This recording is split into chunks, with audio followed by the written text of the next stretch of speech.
Hello നമസ്കാരം. Bobby and hair കിച്ചണിലേക്ക് വീണ്ടും സ്വാഗതം. ഇന്ന് ഉച്ചയ്ക്ക് ലഞ്ചിന് കുറച്ച് അയില കറി ഉണ്ടാക്കിയാലോ? അപ്പോൾ നമുക്ക് നോക്കാം എങ്ങനെയാണ് ഉണ്ടാക്കണമെന്ന്. അപ്പോൾ അതിനായിട്ട് ഞാൻ വേണ്ട സാധനങ്ങളൊക്കെ എടുത്തു വെച്ചിട്ടുണ്ട്. 2 ചുവന്നുള്ളി ചതച്ചത്, കുറച്ച് കറിവേപ്പില, കുറച്ച് ഇഞ്ചി, പച്ചമുളക് 2ആയി കീറിയത്. പിന്നെ ഞാൻ ഇത് കുറച്ച് നാളികേരം, 1 സ്പൂൺ മുളക് പൊടി, 1/2 സ്പൂൺ മഞ്ഞൾപ്പൊടി, 1/4 ടീസ്പൂണ് മഞ്ഞൾപ്പൊടി, ഇതെല്ലാം കൂടി നന്നായി അരച്ച് വെച്ചിട്ടുള്ളതാണ്. അപ്പോൾ അത് ഇതിനകത്തേക്ക് ഒഴിക്കാം. നമുക്ക് ആവശ്യത്തിന് ഉപ്പിടാം. ഇനി നമുക്ക് കൈവച്ച് നന്നായി ഒന്ന് ഇങ്ങനെ കുഴച്ചിട്ട് പാകത്തിന് പുളി പിഴിഞ്ഞ് വെച്ചിട്ടുണ്ട്. ഏകദേശം ഒരു ചെറുനാരങ്ങ വലിപ്പത്തിലുള്ള പുളി വെള്ളത്തിലിട്ടിട്ട് പിഴിഞ്ഞിട്ടുള്ള വെള്ളമാണത്. ആ പുളി വെള്ളത്തിലേക്ക് ഒഴിച്ചു കൊടുക്കാം.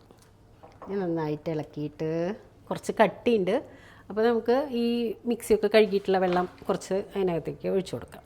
അപ്പോൾ നമുക്ക് പാകത്തിന് വെള്ളം ഒഴിക്കാം. അപ്പോൾ ഉപ്പൊക്കെ നല്ല കറക്റ്റാണ്. അയിലയുടെ കഷ്ണങ്ങൾ ഇതിലിട്ട് കൊടുക്കാം. അടുപ്പ് കത്തിക്കാം.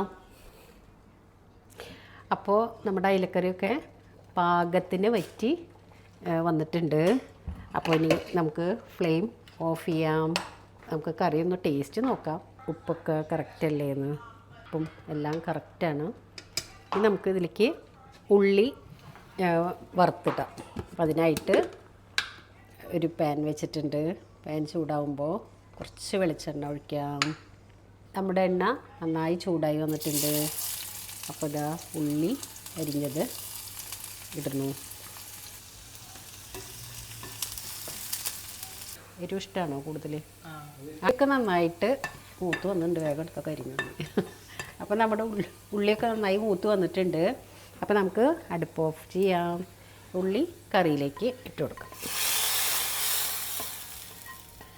അപ്പോൾ നമ്മുടെ അയിലക്കറി റെഡി ആയിട്ടുണ്ട്. അപ്പോൾ ഇന്നിവിടെ അഞ്ചന വന്നിട്ടുണ്ട്. അഞ്ചനയ്ക്ക് വേണ്ടിയിട്ടാണ് ഞാൻ അത് പ്രിപ്പയർ ചെയ്യണേ. ഇനി അയില ഫ്രൈ ചെയ്യാണ്ട് ചിക്കൻ കറി ഓൾറെഡി റെഡി ആയിട്ടുണ്ട്. പിന്നെ സ്ട്രോബെറി, ബ്ലൂബെറി, നേന്ത്രപ്പഴം കൂട്ടൊരു പിക്കിളും ഉണ്ടാക്കി വെച്ചിട്ടുണ്ട്.